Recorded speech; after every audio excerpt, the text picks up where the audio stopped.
Corona virus एक बार फिर सभी को डराने लगा है। चीन, सिंगापुर और हांगकांग के बाद अब भारत में कोरोना वायरस विकराल रूप ले रहा है। देश में एक बार फिर कोरोना वायरस ने अपनी मौजूदगी से सभी को डरा रहा है। हाल ही में कोविड-19 के मामलों में अचानक तेजी देखी गई है, जिससे सक्रिय मामलों की संख्या 1000 के पार चली गई है।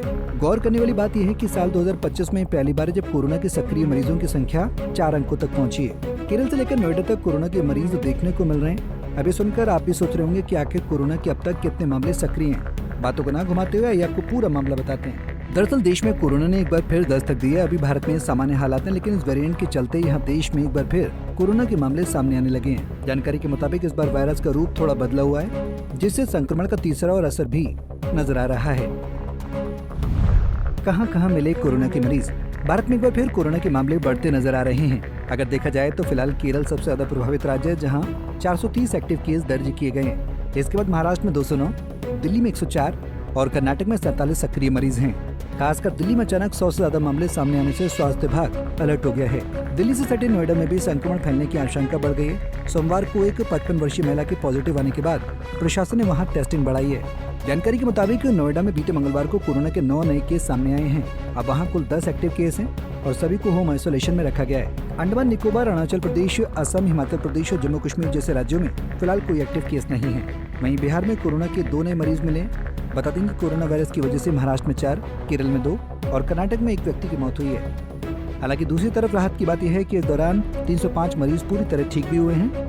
बदलते मौसम और त्योहारों के चलते स्वास्थ्य मंत्रालय और विशेषज्ञों ने लोगों से विशेष सावधानी बरतने को कहा है।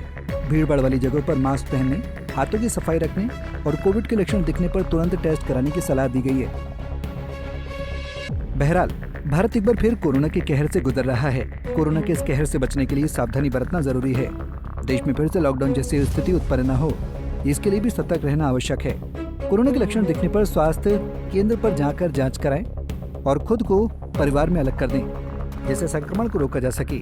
अगर देखा जाए तो भारत में कोरोना के मामले बढ़ने की सबसे बड़ी वजह है कि ज्यादातर लोगों को वैक्सीन लगे 1 साल से ज्यादा का समय हो गया है। समय के साथ शरीर में वैक्सीन से बनी इम्यूनिटी कमजोर होने लगती है। इसी कारण वायरस शरीर पर हावी होने लगता है। कोविड के मामलों में बढ़ोतरी के कारण अब सभी राज्य सरकारें हाई अलर्ट पर आ गई हैं।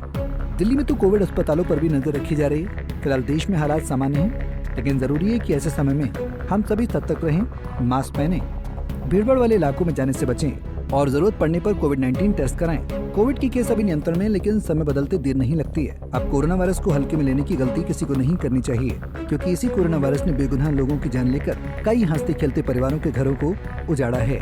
Bureau report, Punjab Kesari TV. हमसे जुड़े रहने के लिए हमारे YouTube चैनल को सब्सक्राइब करें और नई वीडियो की नोटिफिकेशन के लिए बेल आइकॉन को दबाएं।